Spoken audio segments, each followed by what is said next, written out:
we're going to be replacing the bank 1, sensor 1, the upper O2 sensor on the Ranger, and it's located right here, right up in here, kind of at the bottom of the header. And it's gonna be pretty easy to get to it. I'm just gonna be using this 22mm wrench, but typically I'm pretty sure there would be a metal bracket maybe right here for this sensor, but that is broken off on this vehicle, so easy access. Hit it with some PB Blaster.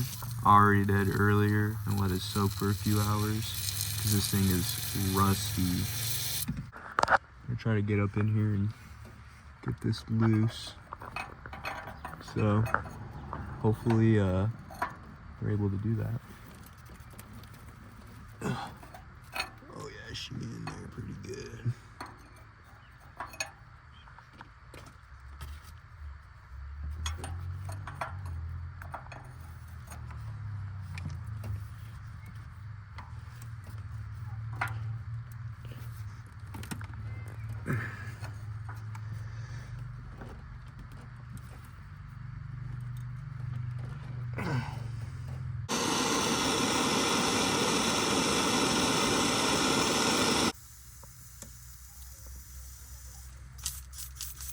Tried to impact it. Busted the top of it right off.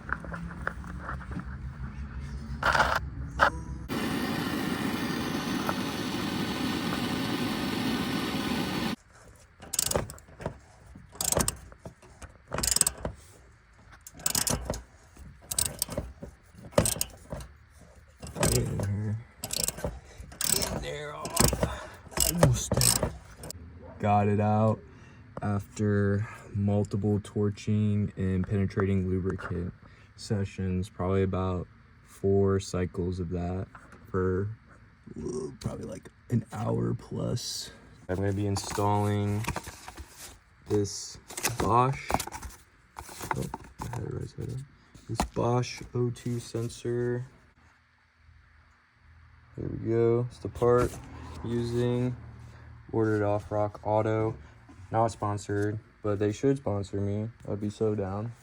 Matter of fact, it's time for the magnet segment. For the magnet segment of the video. You already know. Look at that beautiful classic and that beautiful magnet collection. We out here repping. You already know. But this came with anti-seize on it already. If yours doesn't come with that, highly recommend putting some of that on. So when you remove it in the future, it could potentially be a little bit easier.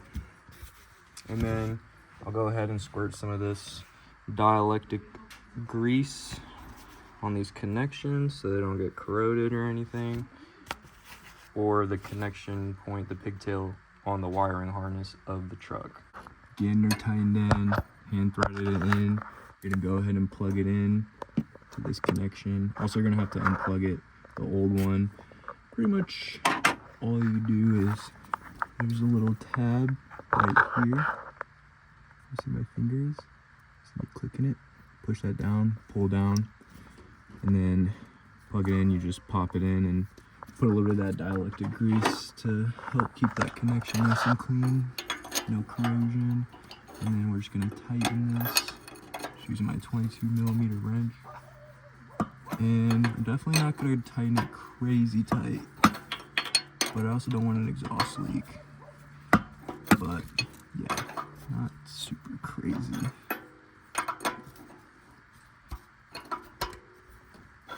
Actually, probably a good idea to wait to plug it in till after you got it tightened, so you don't tighten up the cord. So I'm just gonna unplug it and then plug it in after I finish tightening it in.